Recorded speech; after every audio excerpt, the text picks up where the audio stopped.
When I achieved all my goals, I had my own practice. I bought my practice. I was seeing that amount. I was working 3 days a week. I was by the ocean. I had a house by the ocean. And I'm like, what now? It just convinced me, Laurence, why don't you just come over to one of my seminars? And then after that weekend, he just gave me some ideas. I'm like, okay, well, maybe this is it. Maybe I should go into this. I still crave freedom. You know, what got me into chiropractic was freedom, but what got me out of chiropractic was also freedom. And what happened was that about a month into my sabbatical, I just knew in my heart, I'm like, I'm not going back. I moved to Sydney from there and realizing my dream that I could be anywhere and not be tied to one place. There's a part of them that they wish they could do that. And I always respond, it goes, well, you can too. Watch what you say to yourself as soon as I said that. The first thing you go to is like, here's now all the list of excuses of why you can't. And if you actually look into every single one of those excuses, they're made up. Welcome to the Sinclair Podcast, where we share real-world experiences, wisdom, and the honest struggles of entrepreneurs to help you navigate and scale your business with confidence. Hey everyone, I got a huge favor to ask. If you're getting value from this podcast, tap that 5-star rating on Spotify or Apple. The more we grow, the more leaders and entrepreneurs we can help. Thank you for being a part of this. Now let's get started.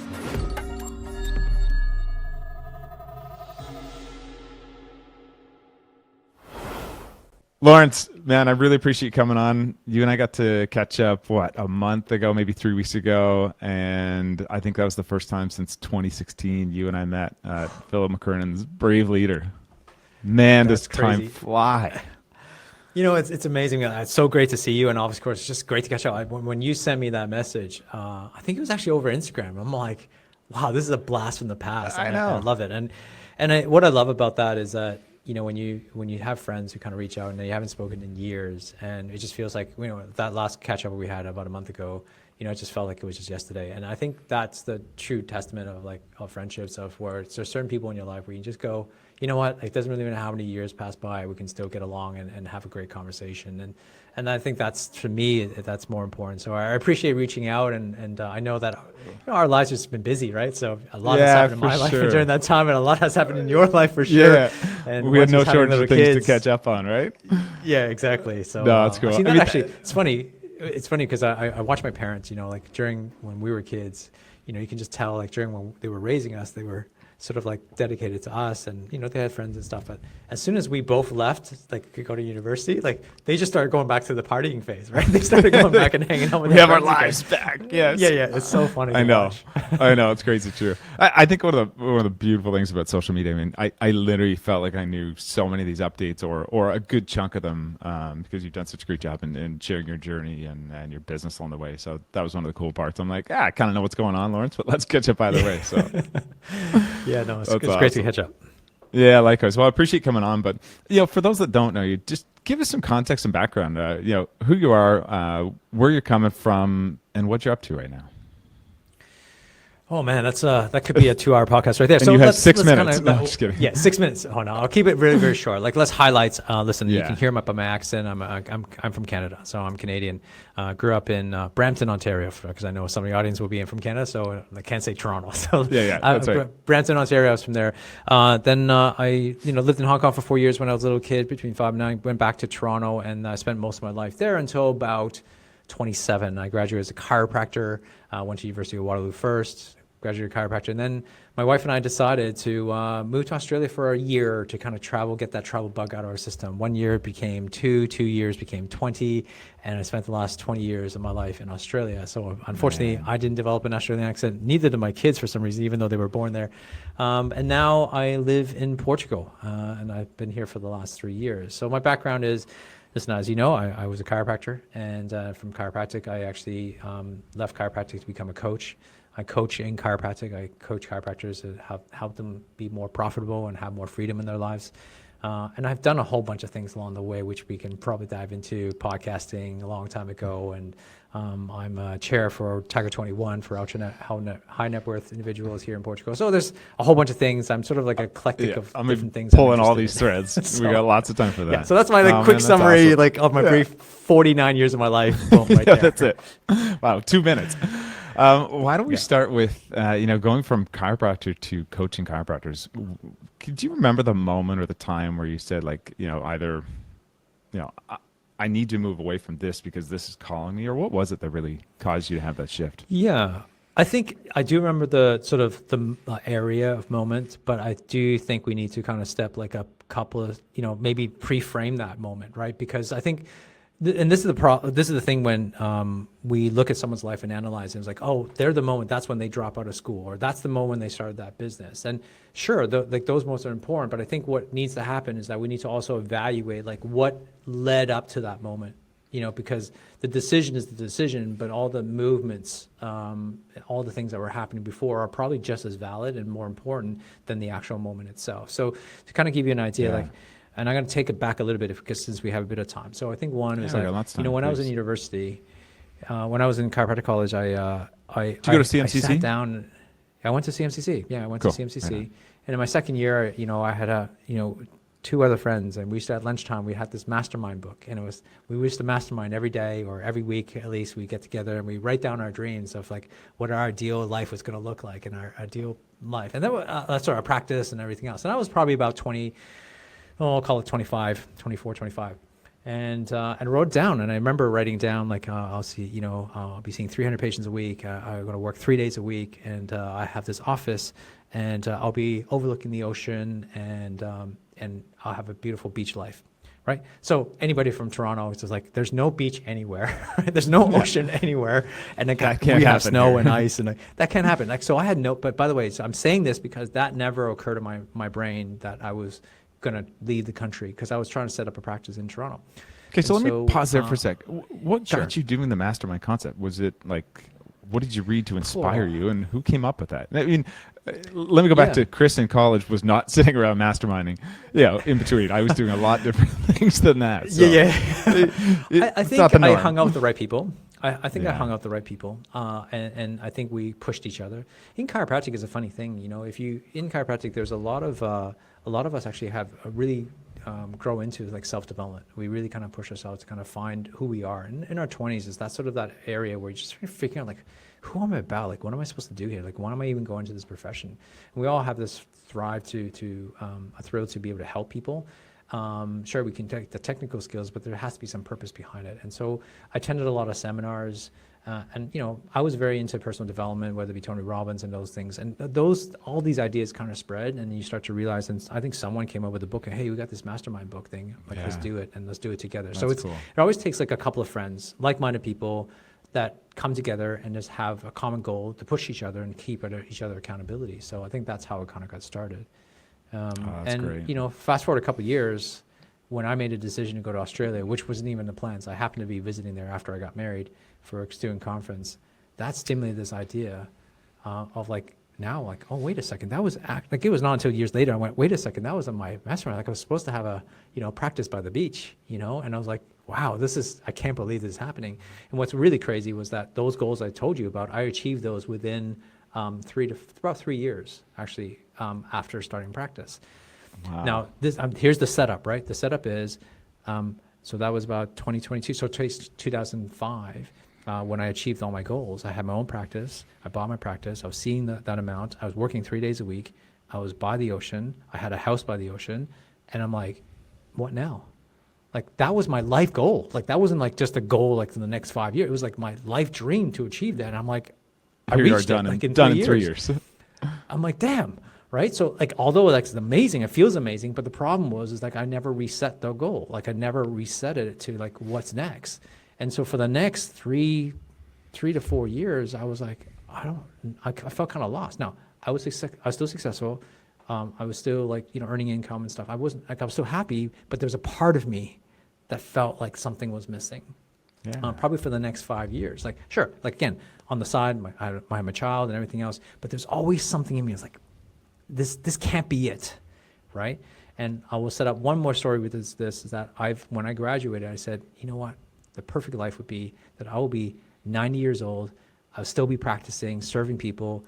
I'll get up in the morning, see my patients in the morning, spend my afternoon with my family, and then I'll just go peacefully, in my bedside somewhere in my 90s, right? Like that was my last day on earth. Like that's how I kind of visualized it.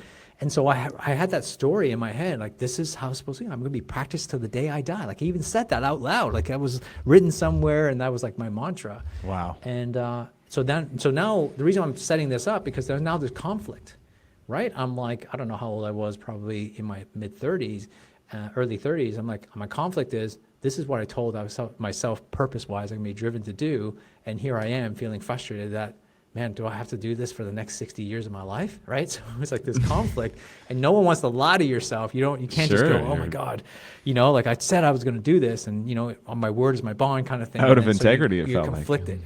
Exactly, integrity is my top value, and so there's this conflict that was butting against each other. So that's why it took me like 4 or 5 years where I was really struggling through this process.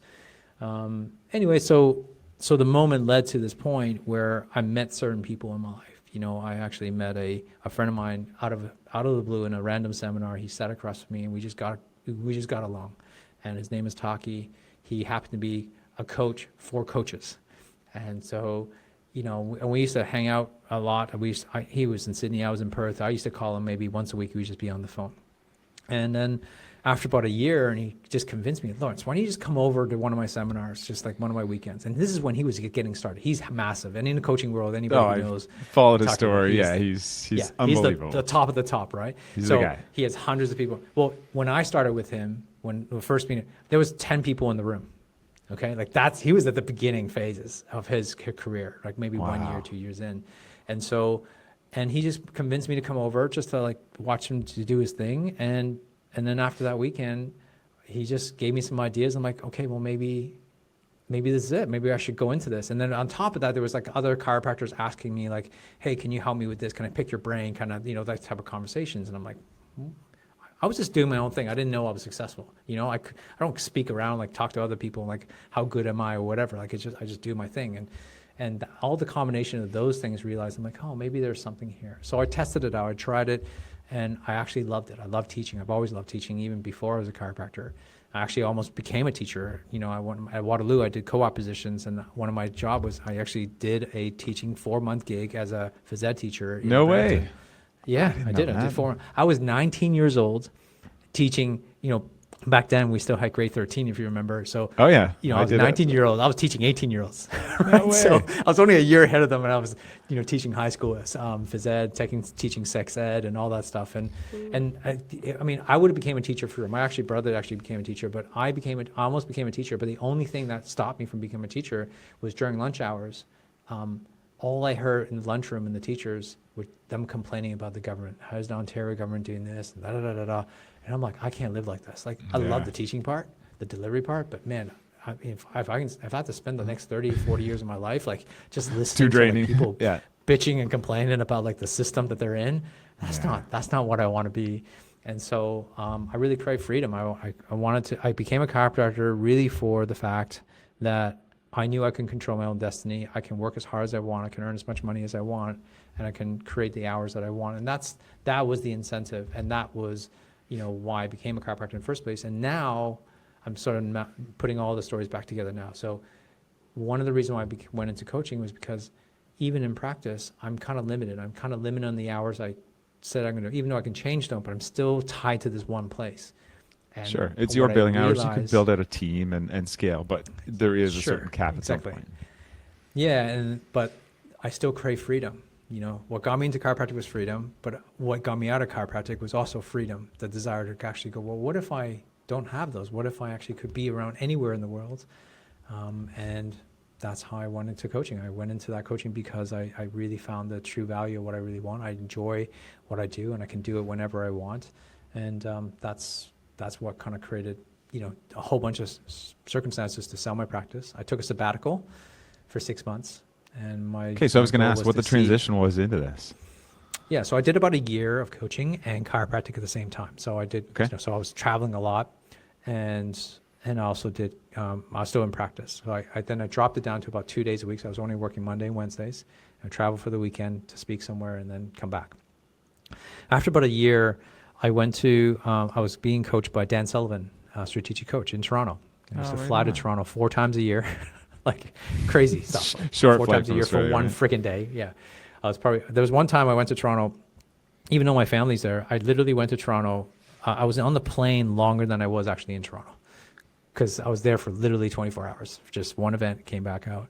And some of the ideas that came up for me was like, what if there's something more? Like, what if there's like, what if I could just, do something different? And it got me thinking about taking some time off and really kind of seeing what that looks like. So I took a sabbatical for 6 months. I just told my patients one day, it was Christmas, I still remember it, around Christmas time, January, I came back and I'm like, all right, I'm going to take 6 months off in a month's time. So I told all my patients, like, next time you won't be seeing me, you'll be seeing another chiropractor. He goes, where are you going? I'm like, I'm not going anywhere. I'm going to spend some time with my kids. I just need What some was the time. general reaction from, whether it's family, patients, colleagues, friends? General reaction was that, general reaction from my patients were actually pretty good because I trained them to understand, like, family first, right? Like, and that's the rule that I kind of went by. Even though it wasn't just for family, it was really just for me to figure out if this is what I want to do. But I used the excuse as family, like, I'm going to spend some time with. What a patient going to say to that? What was it a patient going to say to that, right? You can't go. If I said, listen, I'm not sure what I really want to do if I want to become a chiropractor anymore. So then obviously that's not going to be the right story. So Laurence, I'll be honest with doesn't you. work for me. People are obviously disappointed. But, at the time, they already got my trust. And I said, listen, you'll be taken care of, and don't worry, I'll be back. I'll be back in. I go, when are you gonna be back? I go, I actually don't know. And what happened was that about a month into my sabbatical, I just knew in my heart, I'm like, I'm not going back. I can't do this anymore. Wow. And so I never went back. So it was kind of a lie to the patients, unfortunately. So if any of my patients are actually watching this in the future, sorry. But, I didn't know. I didn't know what I didn't know. And that's when I made a decision to sell the practice. And then we sold the practice and I moved. I moved to Sydney from there and realizing my dream that I could be anywhere and not be tied to one place. Man, it's an incredible story. Can you tell me a little bit more about the first year as you're, onboarding clients, figuring out your process, your methodology, what's working, what's not? Yeah. So if you want to go into coaching, a couple of key elements is, I think the first thing, if I had to give some advice to, this is how I started, which was, take 3 to 5 year of maybe colleagues or friends or someone who's, who are in the target market that you want to help, and just ask questions. And, if they want to take them on as clients for free, even, because I think one of the best things you can do is you have there's two great outcomes of that. One is that they get a massive amount of benefit, right, from what you do. Sure. 2, you get a lot of confidence in yourself that you start to realize, oh, maybe I do have something to say, or maybe I do have some wisdom here. And the third thing is that you actually start to realize that you formulate ideas and models in your head that you never realized you had. So you start to unpack it because you're answering questions. So It's really important to allow the client to ask the questions, and then for you to really kind of unpack those models that you just sort of subconsciously developed, that you don't realize you developed. And then that way it helps you now be able to kind of create frameworks. And that's how I got started, actually, was Taki really helped me going, okay, like, if you had to, unpack this, like, what are the steps? And I kind of wrote it out, and I'm like, man, I didn't realize this is a step. Like, I never realized I did this. Like, I just kind of just did it. I wung it together, and it actually does work. And I'm like, wow, this is fascinating. And funny enough, that was probably done like 10, 11 years ago. And this weekend, I was in Munich teaching, and I taught that same thing. And I thought, like, is this even relevant? And people loved it. And I'm like, man, this is like 12 years old, but yet the original model I started with, my coaching, is still the same model I used on the weekend. And it's still timeless because the communication, how we communicate with patients to help them understand the value of chiropractic is still the same. And so, and it works. That's so cool. And I think, I know maybe we just skipped over it a bit, or for those that don't, is that it's not just you're coaching a broad spectrum of people. You are coaching chiropractors. And I think that's something that just is brilliant in its own way. Because there's a lot of coaches, and I'll say myself included, very amateur side, or, start trying to figure out what a niche is, and I'm working at that. But you've done so well on just saying, here is my vertical, here's my lane, I coach chiropractors. Was there any wavering of that decision along the way, or did early on you just say, like, I know this area, I gotta stick in it? Yeah, it's a double-edged sword. I think the double-edged sword is this. I chose the lane because I knew I could really help the people in my profession. It helps me because I'm focused in on helping my profession grow too as well, and it still keeps me in the profession. And it is a very narrow niche. I mean, just to think about this, like back then there was probably only about 4,000 chiropractors in all of Australia, and half of them I probably would never want to work with just because of the way they think, or, they're not my style of practice. And so now you're kind of really narrowing down your niche, specifically within the profession. So, but the beauty of niching down is that the language and the model that you can speak on can be narrowed and resonates and communicate directly to the people, to that particular audience. And so the devil of that, though, is, of course, is that in my brain over the last 10 years, like, but this stuff, what I teach about, can apply to most people, most entrepreneurs, most businesses, Sure. most small businesses, and more even specifically, if I had to niche it down to like health practitioners, I can definitely teach it. So when you pull out some of So those that's the specifics problem. of your industry, it can go. yeah, almost exactly. And I can anywhere. easily teach it. And so it's Yeah. hard. Like, there's a part of me just like, oh man, I really want to expand into those areas. But then my brain also goes like, well, I don't have a brand there. But it doesn't mean I can't. So I'm also, to be honest with you, I am exactly sort of in that position. Like, do I expand beyond chiropractic? And is there a need for me to start branching and branding myself for the health practitioner, let's say, and go after that market, which will open up the audience. But again, by doing so, you kind of lose the language, you kind of lose the sense of like uniqueness and the words, a culture that specific chiropractors would have. So it's a pro and a con. It just depends on how you want to do it. But for me, it has worked really, really well. I think I picked a niche that it was small, but not small enough that I couldn't thrive in it. But it was also an area that I'm an expert in. You talked about 4,000 chiropractors in Australia. At what point did you start to look at this market globally?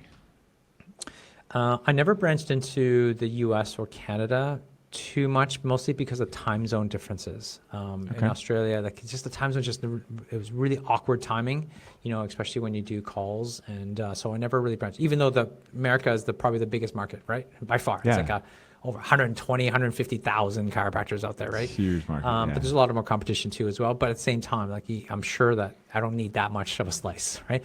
But the reality is that I started branching into the UK and Europe, mostly because I wanted to travel there. So I'm like, oh, wouldn't it be great if I hosted my events here in Europe? And that's how it kind of got started. So I tested with one Great group of people. excuse I to said, get I'm you there. coming over. Yeah, I just said, hey, I'm doing a one-day mastermind. Do you want to come? And I had like maybe 8 people show up. And I said, hey, this is what I'm doing in coaching and thing. And, I think 5 of them signed up. I'm like, okay, that's good enough for me to come, every quarter. And that's how I got started in Europe. So That's awesome. So I think, looking back on all those things, and I'm sort of at that place now I'm just sort of doing not a rebrand, but just sort of starting to like refocus on the direction of my company and adding some new elements and new programs. Then I'm trying to remember all these stories of what I used to do and start to kind of go, hey, this is what you did. You took a chance. You took a swing at it. You weren't successful every single time. But hey, when you did take a big swing, I was able to make it work. And I'm trying to remember that. I'm trying to remember that because oftentimes as I'm sure you are in business, when you do something long enough, you start to think like, oh, I can't take that risk, or I can't, go back to what I used to do. Like, but wait a second, like that's what got you here in the first place. Maybe you're stuck, or maybe you're hitting a ceiling because you haven't been taking big swings because you've been conservative. Yeah. You've been protecting the lead or playing defense, not playing offense. And so I'm trying to remind myself of that now. So it'll be interesting to see how this year unfolds. That's cool that I love to hear you thinking about those things. I think that area of comfort is, as riskier than anything else we can have. That's right. Yeah, agreed. You've coached, I'm going to say probably thousands of clients over the years. When you first connect with people, where do you find that they're getting stuck the most? Usually in their heads. Most of the time, it's they make excuses around what they don't know or what they can't do. But if you actually listen to what they're saying, they're all picking external circumstances. They're all picking things that they're maybe specific to their situation. But the reality is that if you look deep enough, it's usually their interpretation or their perception of it. And what they're doing is they're trying to use excuses to justify why they haven't done X. And these are the top clients as well. And there's always something, right? There's always an excuse, whether it be time or family or money or, the environment or the society or the politics or something's happening in their world that is stopping them.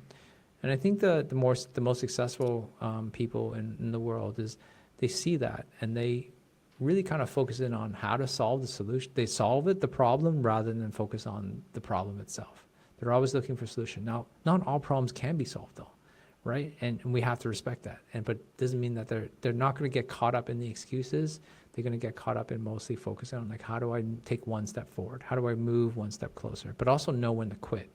Always know when to like, okay, Seth Godin always talks about in the book, The Dip, he talks about the cul-de-sac. It's almost like you go towards something and realizing, you know what, this is a cul-de-sac. I'm not getting out of this.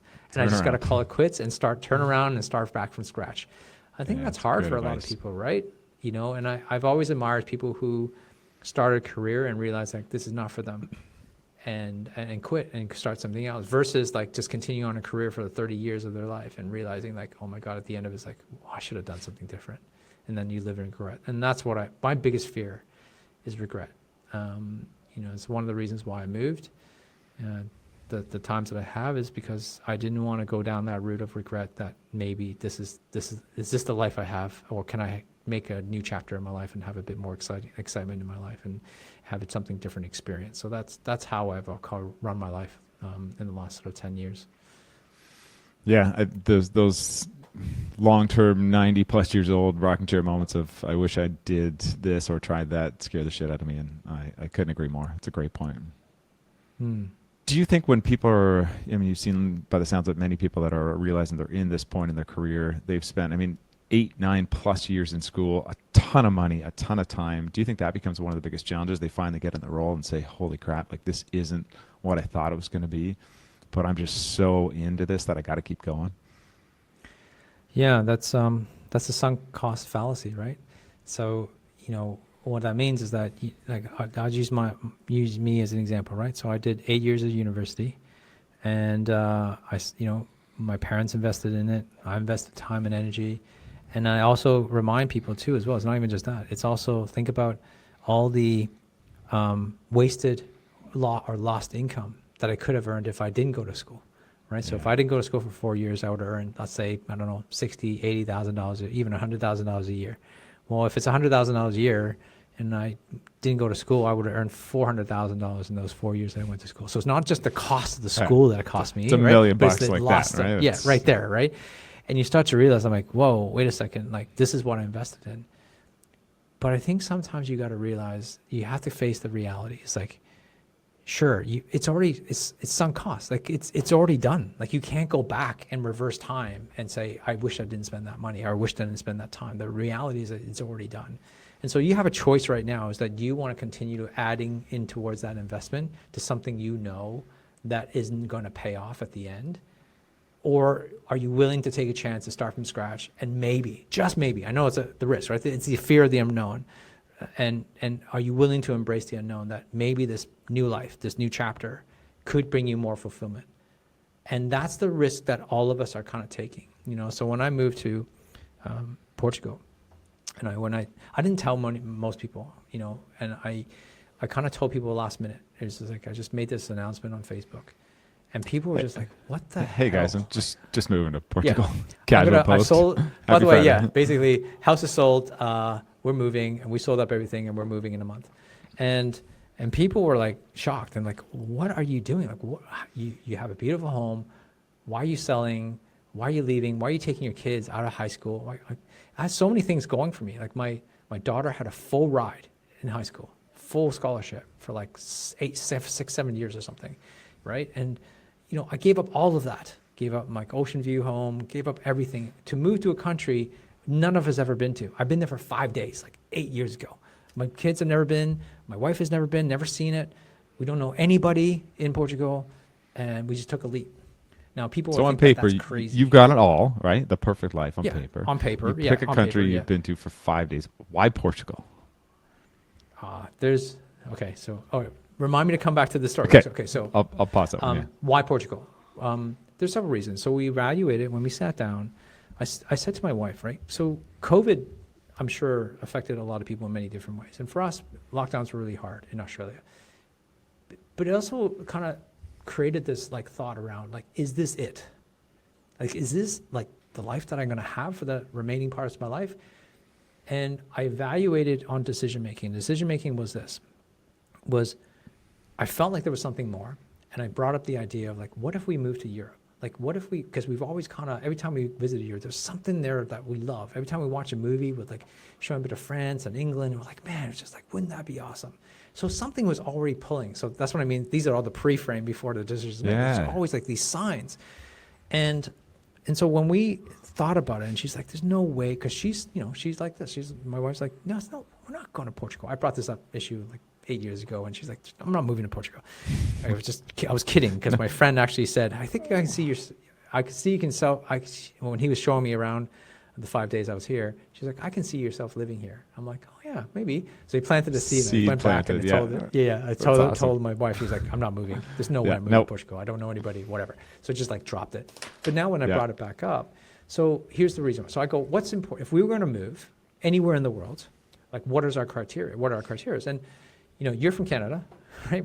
So we understand this. I moved to Australia for 20 years. There's a reason for that. I never saw snow. I never saw ice. I never had to live through massive winters, right? I'm like, I really... This has been a shitty winter to get through, right?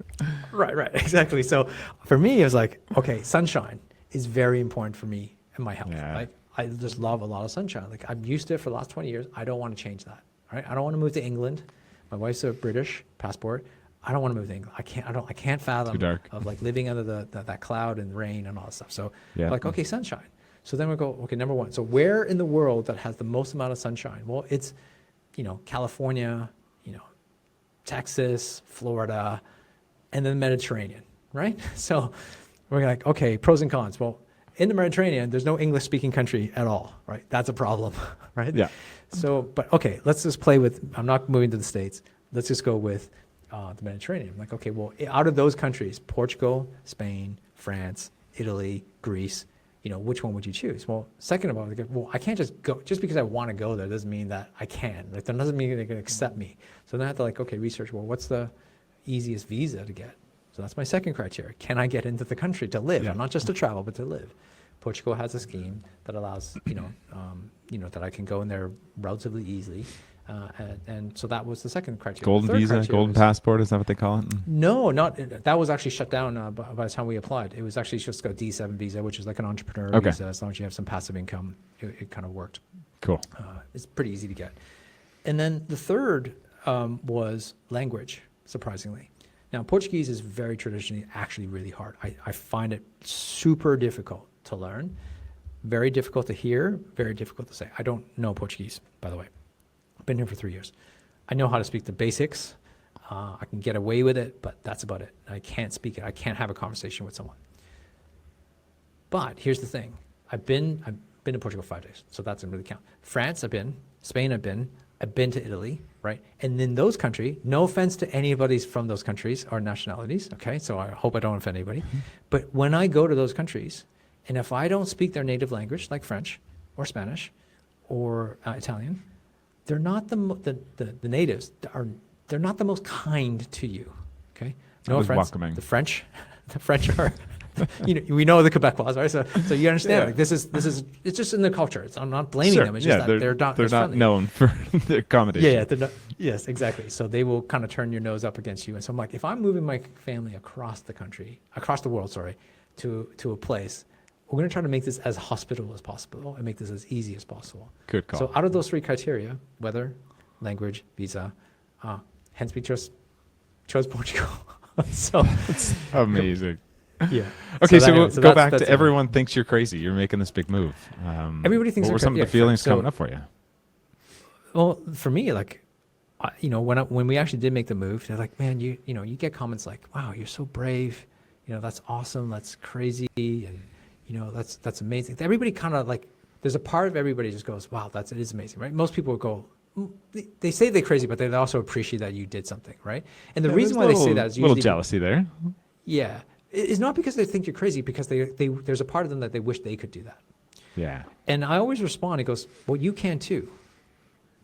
And this is what I want to kind of tie that up, because you can't do, any of us can, right? You just watch what you say to yourself though, as soon as I said that, right? The first thing you go to is like, here's now all the list of excuses of why you can't, right? But, And your question was like, what holds people back? It's those excuses, those rationales of why you can't do something. And if you actually look into every single one of those excuses, they're made up, right? They are made up in your own head. I'm not saying they're not valid, but you need to evaluate it at the point of that you can change that, right? You know, people say, well, I can't because my job is here. Okay, well, you can't find another job, right? Or I can't do that because my parents are here. Okay, but you can still talk to them on FaceTime, and it's because now I'm not saying that it's right for everybody to do this, but what I'm saying is like how I value this is what's important is like, how do you feel though? Like you yourself, forget about your family, even your wife or your kids or whatever. What do you want to do? Right? What would make you alive as a person? What would make you show up? Right? First, make that decision first, and then you add the complexity. Oh, what would your wife think? Or what would your partner think?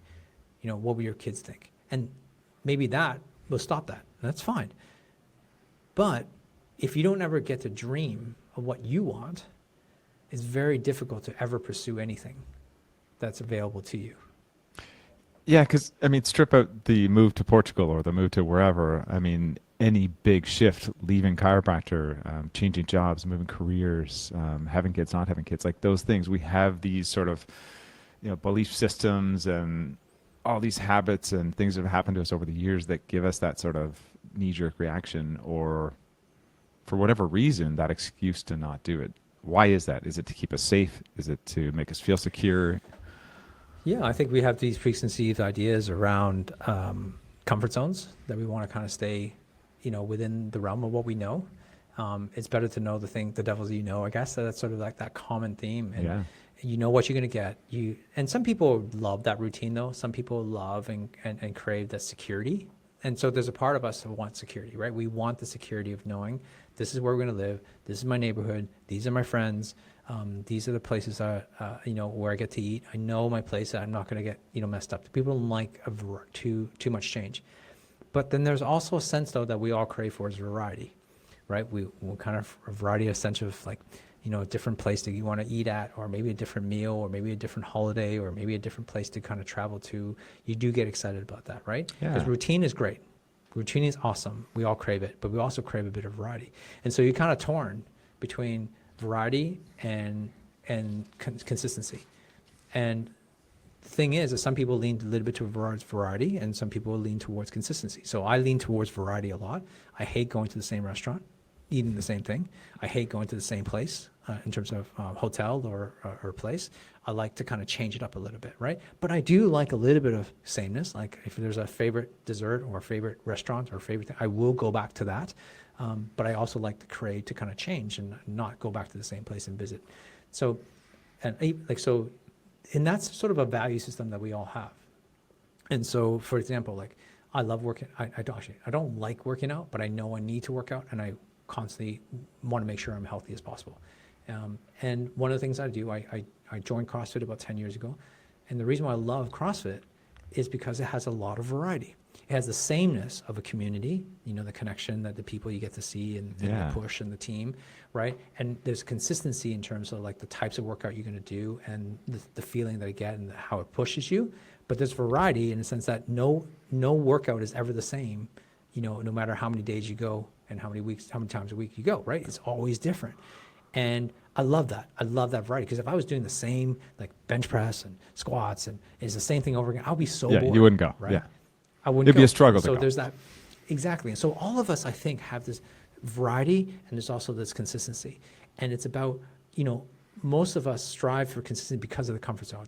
They strive for the consistency because they don't want change, and they're scared of this variety of what to do. But if you add a little bit of spice and variety, what happens though is that you open up the possibility of something that you didn't know you liked or you didn't like, you know. And it's so funny. So if someone's never tried, like, I don't know, say sushi, it's like, I just can't fathom sushi. Well, how do you know? He goes, well, if you've never tried it, you have no idea. and this is the hard part with kids, and I'm sure you're going to go through this, where it's like, I said to my son, I was like, have some sushi, for example. He's like, no, I don't like it. I go, how do you know? Right? Duck is a perfect example. Like, try this duck. No, I don't like it. I don't like the thought of it, but you've never tried it, so how do you know? Right? Yeah. And it's like, took me years before they would try, and it goes, oh, Dad, this is so good. I'm like, yeah, this is what I've been trying to tell you. Yeah. Should have listened years ago. Yeah. Yeah, and I wonder how much they of might that say, is. I really hate it. Okay, great. That's how you know. I tried it. Right? It sucks. Move on. Yeah. Move on. Exactly. I'm curious how much of that is programming, right? Of what our parents said, and how much that we picked up along the way for people where they get stuck on some of those things. I think it has a lot to do with how we're raised, and I'll give you a perfect example of what happened for us. Sorry to kind of I'll use my stories go. as It's analogy, great. as backgrounds, but That's I what think this it's is kind of for. hints at the point.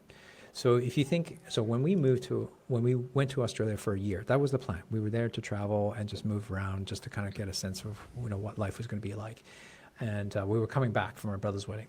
And I remember I was in Adelaide, and we were there in our second week in Australia. And it is July.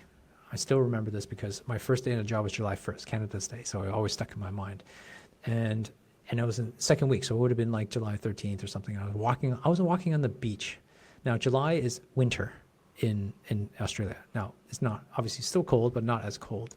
I'm walking on the beach every day with my wife for 2 weeks in a row now, because I was only working half days. I'm like, man, this is life. Like, we're walking hand in hand on a beach. You're not doing that Like, mid-January in Toronto. Australia. How on earth did we get here, right? That's how I was thinking to myself. And so when I went through that, I'm like, you know what? Like, I think we should consider staying longer, right? It's only 2 weeks in. But the backstory is that before I left Canada, my mother-in-law sat me down in the kitchen, and she said, "You are going to bring her back, aren't you?" And I was like, "Yes, of course. We're only going for 10 months. We've got a return lied ticket. again. We'll come back." I lied again. Not lying knowingly, without but- knowing that I was going to lie. Exactly. Yeah. I'm just roasting you. So I was walking on the beach, and I said to my wife, I'm like, I think we really should consider staying and for longer, maybe extend to 2 years, because this is too good to pass up. Like, yeah, we can go back to Canada anytime. We can find a place, because we couldn't find a place we wanted to practice. I'm like, we can always do that later, but we got a good life here. We can make a good income. This is a different experience. Like, why don't we consider that? Her excuse would be, like what most people say, but what about my mom? Like, what about my parents? Sure, I got family. Like your family, like as a family. I'm like, and here's what I said. I still clearly remember this. And I'm not sure it was right or wrong, but at the same time, it's like, I go, but we're family now, right? You and I, we just got married, and we've been like 8 months or whatever, but we're family. Like, you and I are family. And here's the thing. If we go back, because we made a promise to our parents, that we'll go back, and we make that promise. We live our life in Toronto. We go through the next 30 years of our life. There's always going to be a place in our thoughts and our brain that we did this for them, not for us. What if? Right. Right? The what if. And at some point, they're going to pass on, and we're going to look back 30 years later and look back and go, oh, we're only here because we made a promise to our parents. And that really hit home for both of us to realize that, wait a second, we are family. We should need to figure out, what do we want? Like, our parents are important. No doubt about that. But wouldn't our parents really want the best for us? What we want? Sure, as heartbreaking it is for them to let us go and move to a country that, on the other side of the world. But the reality is that we have to learn to live for ourselves. And I think to answer your question, I think we have been trained, indoctrinated by society, by our families, by our cultures, because each culture is different, that we're supposed to do X. And because we're trained in that, we never really sit back and go, is that what I want? And this starts early. Like, I was born and raised Catholic, for example. I was an altar boy, almost became a priest, like that type of I was really indoctrinated, right? And at some point, I really sat back. I'm like, okay, I'm only Catholic really because I was raised Catholic. I'm not saying there's anything wrong with this, but I'm just saying, like, this is how I was raised. But then now it's like thinking, like, do I want to go to church every single Sunday? Do I believe in this? Do I, can I do this in a different way? Can I connect to God in a different way? Can I speak to God in a different way? Do I have to be indoctrinated in this style? But if you don't ask those questions, you're just following what someone has taught you or how society has taught you and what's the norm. And I think when you start to go outside of that, you start to discover other people that are just like you.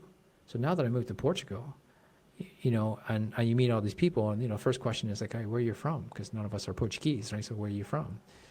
And, you know, I thought I had a fascinating story. Yeah, I'm originally from Canada, but I lived in Australia for 20 years. Like, it's still, like, that's usually blows people's mind anyways, right? But most people I meet, it's like, oh, yeah. So, oh, well, depending on what do you mean? Like, I lived in Singapore, I lived in Hong Kong, lived in India, you know, but I'm originally from the UK, but lived in the States. It's Wow, like they've yeah. gone through 5 countries or 7 countries or like 3. You had this like, very simple journey. I'm not the norm. You know, the norm Yeah. is actually most, because Yeah. now we've kind of all collected to be here because for lifestyle, for, you know, whatever reasons we're here. And you start to realize like, oh, like-minded people start to hang out with like-minded people because you did the thing that I did, and there's a unique connection, right? But the reason why we kind of stay in, you know, say Toronto or whatever the areas we grew up is because we grew up and we have the familiarity of those people and those surroundings, and it's difficult to kind of uproot yourself to do something so foreign and so unknown. I think that's difficult for most people because they want to keep it the same. And I think as you get older, the harder it becomes. It's harder as you get older. Yeah, to make because bigger moves like that. Yeah, it's more ingrained in you, and the anchors are tied in a lot tougher too. So, Yeah.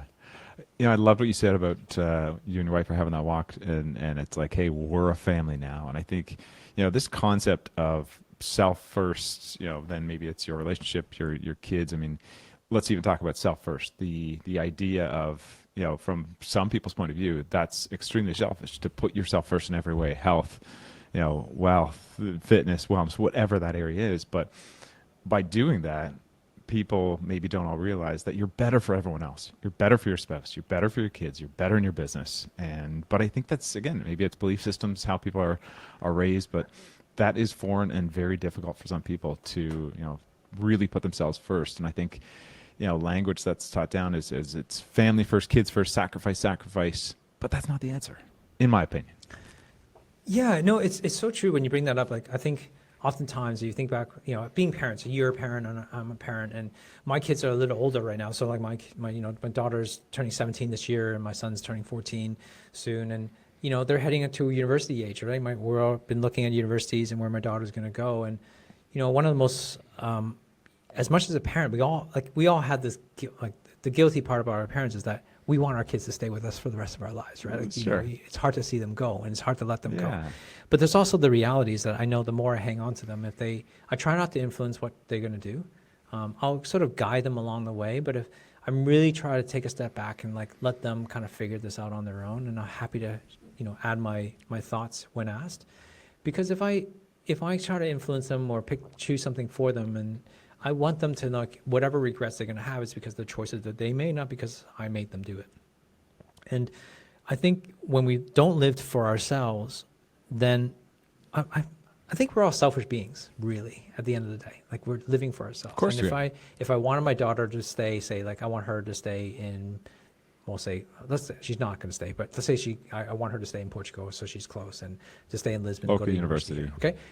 Yeah, right. If I told her to go here, right, then it's really for me, right? It's not for her, it's for me. And so that's what I mean by selfish, right? So I think that decision I made around our parents was like, no, this is about us. And regardless, it might hurt you, but the only reason why it hurts is because you're thinking about yourself, not for us, right? It hurts because you don't want to be far from us. And that's why it hurts. Now, I know we have to make painful decisions and stuff. I mean, with a happy story, by the way, just so that people, and they're like, oh, you're so mean. Both my parents and my in-laws actually ended up moving to Australia and lived there like for 10 years. And so Awesome. like, it's fine. It worked out. Yeah, My it's so mother-in-law cool. still lives with us. Like, she literally lives with us. So it all worked out. That's Yeah. the happy ending story. It was not like we just left them. They eventually came over and moved That's along great. with us. But I think you're absolutely right that I do think we tend to live for other people. And I'm guilty of this too. We live for other people's opinion of us. We live for how other people perceive us. We live for the acclamations, not acclamations, but the accolades of what others will give to us. Like, all these things are there because what people will think or say to us. And we do that with our social media posts. We'll post things that what people will think of us or how that's perceived. And I think we're all guilty of that. I'm not saying that that's, that I'm free of that. But I'm trying to be free of it as much as possible. And I think as you get older, you start to realize you care and care less about the people that are outside the inner circle. Yeah. It's why I always say, like, old people, I love them because they just say what's on their mind. It's fantastic. Yeah. Yeah. They just I'm spend the getting bandwidth, right? They don't have time. Their give a shit meter is so low, so it's great. No, but I think it's a wonderful point. I agree that we all, at some level, probably have elements of the care factor, and that's a range, on a pendulum, depending on where you're at in life. But I think most people are striving to, have just care less about the outside world and opinions of others. But it's not easy. One thing, I think, no, it's not easy at all. Like, it's not easy, but you start to think like, well, what if, right? Like, what if you ever took that chance? What if you took that job? What if you took that job or like moved somewhere? What if you moved across the street or just out of your suburb? Like, I don't know. Like, I think change of environment is really good. You don't realize how, I moved several times now, and each environment has really given me something different, a different perspective. A different perspective on life and how people live. And the reason why, one of the main reasons I moved, I never really talked about this, is that one of the main reasons why we moved was not just for us, but it's actually for our kids. I wanted my kids to grow up to be more of a world citizen. I wanted them to see that there's a classic line by a guy named Dr. DeMartini. He came to our school and when I was in chiropractic college in 1998. And it was in a gymnasium. He basically is a speaker, travels around the world, speaks like over 300 days a week, the year, and he still does this to this day.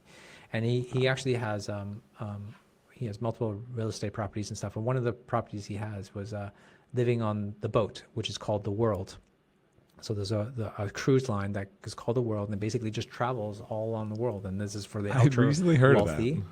Yeah, so there's ultra wealthy people will buy a house on the cruise ship, that room, and they will fly to wherever it goes, and wherever it's traveling, they just have access to it, and they would just travel for long, and they would just fly out. And one of the classic lines he said was, "The world is my home, and each country I visit and go to is just another room in the house." And for whatever reason, 20 somewhat years ago, that just stuck with me. That just stuck with me so deeply, and I'm like, I really like that, and I would love to make that my life. And not that I live that to that extent, but I feel like I've done. I've lived on 3 continents now, and that's sort of how I kind of live my life, and that's how I want my kids to feel. I wanted to give them the opportunity to go, hey, listen, you are Australian. First off, you were born in Australia. You have a passport. You are Australian. You're born and raised in Australia. You have parents who are Canadian. You have a Canadian passport. You're free to go there too. And now what we hope for is that you have access to all of Europe, and you have a half a life as an Australian and half a life as a European. And now the world is your oyster. You can travel and work anywhere you want, or most places you want, and you have that experience. And for them, the best experience is just seeing like her classmates, international schools. There are people from Europe, people from England, people from the States, people from Canada, people from like wherever they are in the world, the different cultures, the different languages, different, all those things they're not going to get to, in an Australian, school. And that's what I really wanted for them. And I hope that it pays off, in the future, in the next 10 years or 20 years, and look back, I'm like, man, thank God, if I didn't move, then I wouldn't have had this opportunity. Like right now, my daughter's thinking about going to school in various parts of Europe, like whether it be Switzerland or so. That was not an option, right? It would have been like, okay, what school in Sydney were you going to go to, pretty much? Yeah. And in Canada, it would have been like, okay, like which is either going to be Toronto, like Guelph, Toronto, or you're going to go London. like Waterloo, as far as London, maybe in Queens, right? You can go 3 hours out. Yeah, and the biggest thing for most people there is like, oh, if you go to UBC, wow, right? It's such a stretch. True. Yeah. So. Yeah, what a gift. They're lucky. Yeah. Can you tell me about Tiger 21? I mean, such an incredible group. A good friend of mine joined, I think, a couple months ago in the Toronto chapter, and he shared a little bit. But for those that don't know, what is Tiger 21? What's the threshold or sort of the metrics to get in, and how did you get into the president role for Portugal, by the way? Yeah, so I was in the present role I'm in right now is the chair. So I facilitate. I'm not a member. I basically chair the meetings. I basically talk to a lot of prospects and see if they're a right fit for the group. The groups are sizes anywhere between 12 to 15 people max, each group, and there's over 1,600 members around the world. It's been around for 25 years. The world's leading peer network for ultra high net worth individuals. And So what they do EO, here- YPO style format, correct? Similar, but much more specific. So the difference between, like, say, YPO and Tiger is that YPO is run by its members. So the members, it's more self-sufficient.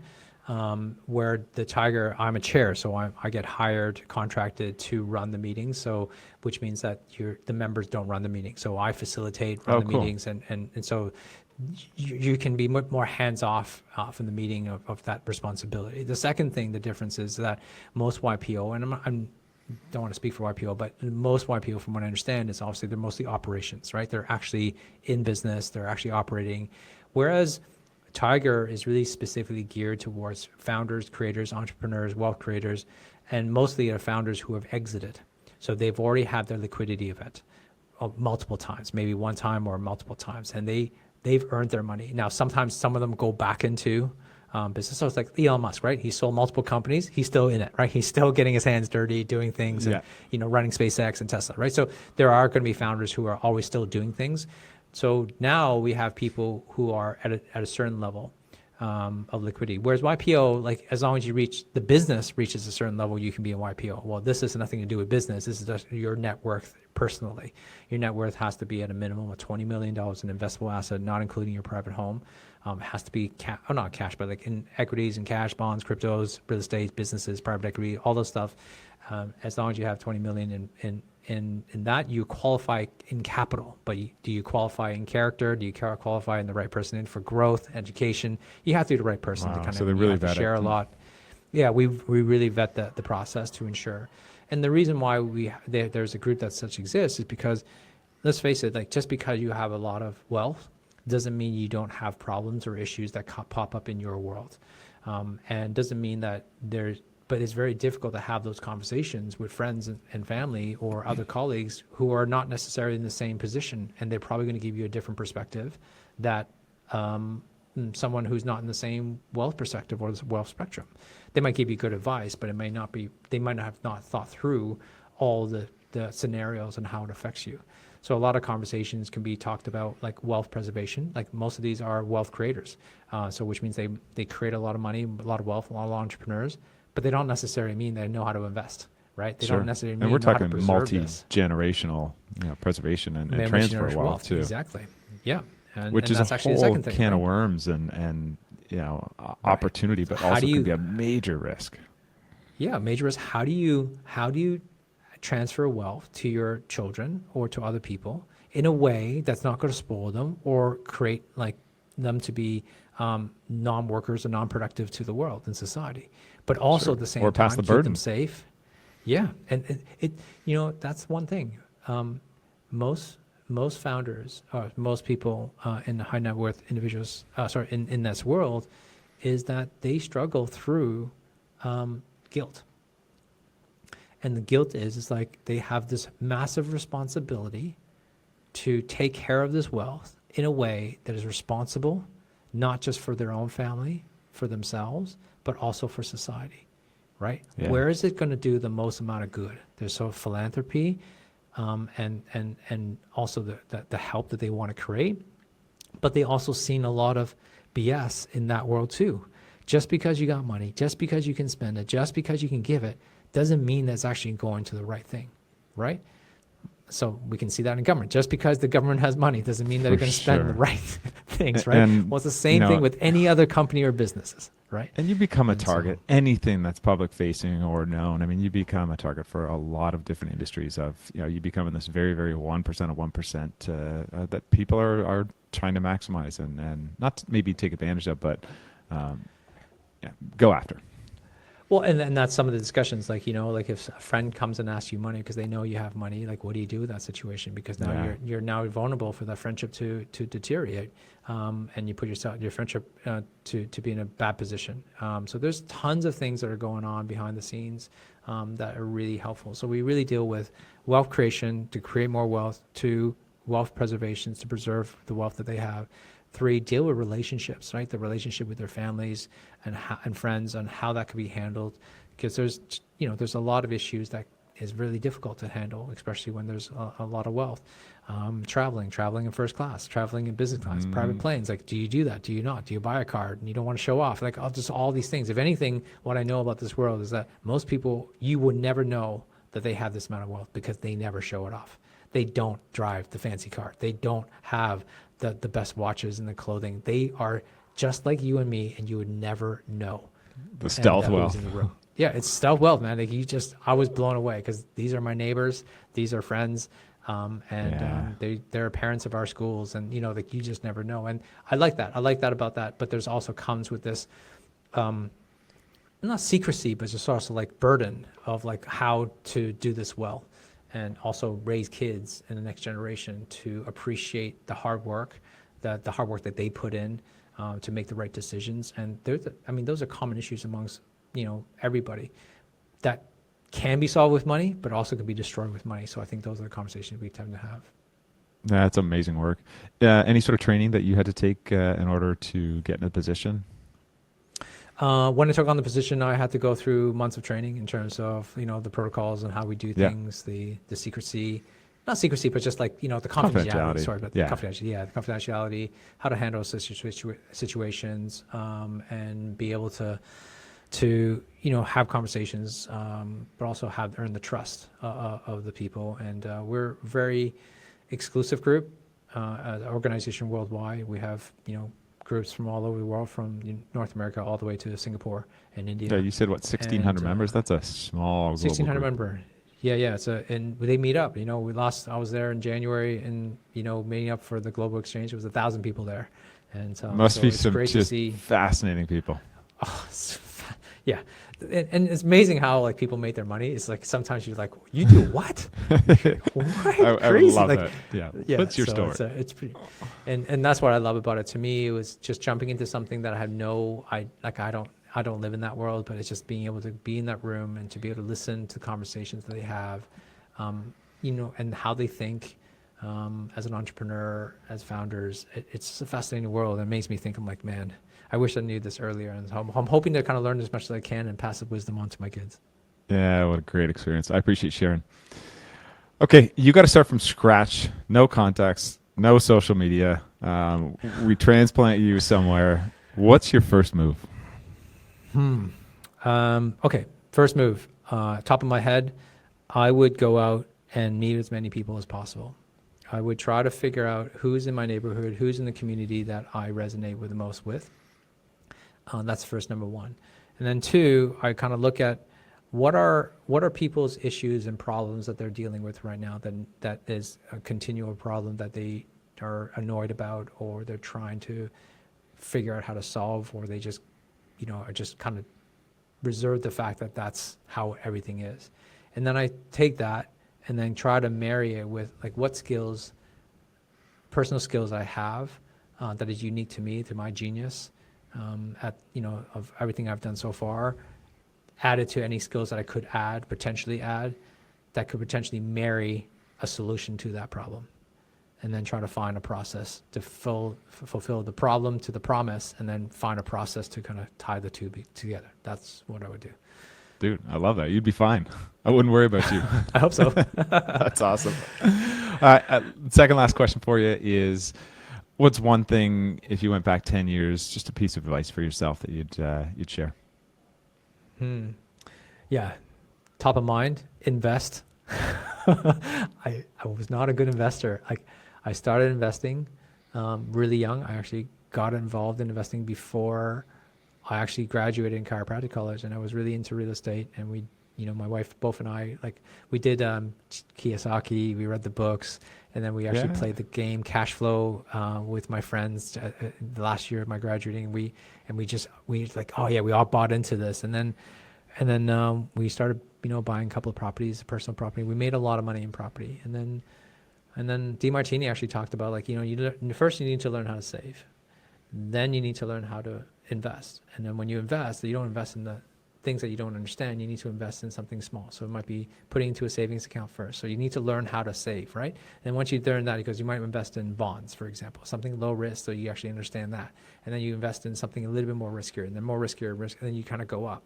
So for us, it was like, we bought a couple of properties. This seems like pretty easy. So let's jump to like a property development that we know nothing about and speculative, right? That's what we did. We just did this massive leap. We just, we know what we're doing. Next logical step. Yeah. And then, we lost like $250,000. And, I think my parents lost about the same amount, and we got our parents involved. And it was like, that just really, like I was young, so I knew I could earn it back. But it was just like put me off, like, you know what, that's it. I'm focusing on my business. I forget this investing stuff. But that was a stupid move on my part. And the stupid move was like, not investing in my business is fine. I mean, investing in my business is fine, but the problem is I should have just taken stuff out the top and put it in investing. Because if I just did that, just even in the simple S&P 500, or just do any of those little things that, don't run those numbers now if you did that. Yeah. Oh man. Like it's just crazy. So that's my biggest regret. Not biggest regret, but it's something if I had to go back in time, I'd go do that. I've been playing catch up, like, the last 5 years, and haven't been doing too bad, but it's just like, it's now, but I got to be putting myself in more riskier positions to try to catch up. I can't be safe, So if I had to go back to my younger self, it's like, learn how to invest early, even invest in things that you do know, but also know that you have a bit more runway so that you can probably take some chances on some. You don't have to risk it all, but you do have to take some chances. And I think my advice for anybody who's like in their 20s, man, you have a lifetime to learn to make your mistakes. So might as well take those swings now, right? But in your 30s, you're taking less swings. You're probably looking for it. But in your 40s, you're gonna be looking for the perfect pitch, right? And that's the hard part, is recognizing that. I think when you're in your 20s and 30s, my advice to those people who are listening that are 20, 30s, that you have a long runway. And, by taking a couple of risks here and there, so what? You've only climbed the wall just a little bit. And even if you fall, like the ground's not that far, right? Yeah. But if you're in your 40s, you take a risk, the ground's going to break your hip. And that could be, you never want to take yourself out of the game. I think that's and you got a little more baggage at that point too, right? Yeah. Responsibilities, we'll call it. Yeah, responsibility. Responsibility, mortgages, kids, and family, wife, so everything. Yeah, so you got to be a little bit more vigilant on it. I mean, it doesn't mean you shouldn't. Like, I mean, I took a big risk, moving here, but it's calculated risk. I think that's important to recognize, calculate. So that's one advice I would give to myself. Two, which is what I led to: take risk. Take way more risk than you think. I think that when I was younger, I never took any risk when I was young. Like in teenage years, never did anything stupid. And not that it's stupid, I just never took risk. I was very conservative. It was not until much later in my life that I actually took risk. And then I look back, I'm like, man, my life could have been different if I did. But I'm thankful for it, because that's probably the lesson I needed to learn than when I didn't take risk. And now that I did, it's like, I'm accelerating. But what I would say to that is, when you take one risk, it builds on the next one. It builds on the next one. And again, I'm not saying be stupid about it. Risk isn't about like doing something irrational. Risk is about taking calculated risk, which the downside and how to get out of the downside, but you're taking it because your gut tells you this is the right thing to do, but the only thing that's stopping you is you're afraid to do it. That's what I mean by taking a risk. That's like doing things that you're afraid of, but the downside is not as bad as you think it is. And I think when you do a calculated risk, that's good. As a stupid, irrational risk would be like, all right, I'm going to quit my job tomorrow because of what Laurence said, and I'm just selling all my house, and like I'm moving to freaking Ecuador. I'm going to start this business I know nothing about. Yeah, exactly. That's an irrational risk, right? I'm not suggesting you do anybody do that. I'm just saying, take a risk that's calculated, you thought through, and understand the consequences. This is how I make my decisions. We never got to this, but the pros of a decision, like between two things, you're always going to work out well. So evaluating your pros isn't really going to help you make a decision. What you need to do is evaluate your consequences. So when you look at your consequences, like my consequence for choice A is this, the consequences of choice B is this. And you need to run that through your head, because what happens is whatever choice you make, A or B, you know you're going to have to live with that consequences. So you can't complain that that happened, because you should have thought about that, the consequences. So for me, the consequence of staying in Sydney was that I knew the life I was going to have. I knew exactly what house I was going to live in. My kids were going to go there, and I knew what my next 5-10 years were going to look like. That scared the living daylights out of me. The consequence of moving to Portugal is that I don't know the language, I don't know a single soul, and I have no idea how this is going to end up. That consequence is something I was willing to live with, and that's why we chose to go, right? Because worst case scenario, I just fly back to Australia or just move back to Canada if I wanted to. Like, Yeah, it's you not know the there's end of those the world. options. Yeah, there's options. I'm not like risking everything. Like, I'm not all in and then like that's the end of the world if I'm going to die. No, there's always options. Sure, when I have to start back, but it was all going to work out. So understanding your consequence of making a choice is important, because that's what the most likely you're going to have to live with that. Great advice from learning experiences, man. I appreciate that. Yeah, pleasure. Last question. I mean, we could chat all day. There's so much. I can't believe great it's been over an content hour. and value. Yeah, I know. It's over an hour. I always say, well, it'll be less than an hour. No, I can't do it. How do we find your work, Laurence? Listen, I'm all over social media. My name is spelled a little differently, so it's Laurence. So laurencetam.com. If you're a chiropractor or health practitioner, then more than welcome to give me a call. I have Instagram, Facebook. You can take a look at my videos and stuff and see if it resonates with you. If it does, Cool. Then obviously come find me. And if you're in Portugal or Europe or Spain or anywhere else and you're high net worth individuals, give me a shout. We might have a room for you. That's Target. amazing. I'll make sure we include that on the in the show notes. But man, from the bottom of my heart, it was so great reconnecting with you. So awesome to share your story. I really appreciate you making the time for today. Oh, thank you so much for inviting me and having here, and it's been a pleasure, and I hope that I helped someone. You definitely will. Thanks, Laurence. See you, man.